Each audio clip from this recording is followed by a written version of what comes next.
दोस्तों, हाथी सबसे बड़े और ताकतवर जानवरों में से एक है, लेकिन वो एक छोटी सी कमज़ोर रस्सी से बंधा रहता है।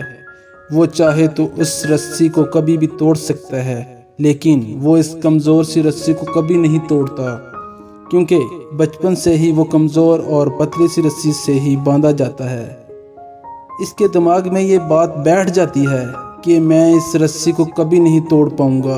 इसीलिए जब बहुत बड़ा और ताकतवर भी हो जाता है, फिर भी वो अपनी गलत सोच की वजह से कमज़ोर सी रस्सी को तोड़ने की कभी भी कोशिश नहीं करता। दोस्तों, हमारे साथ भी अक्सर ऐसा ही होता है।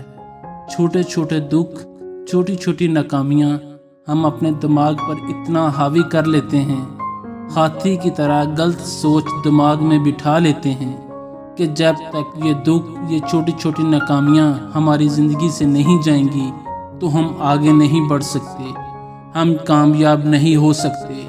हम ये भूल जाते हैं कि ये छोटी छोटी नाकामियाँ, परेशानियाँ सबकी ज़िंदगी में आती हैं।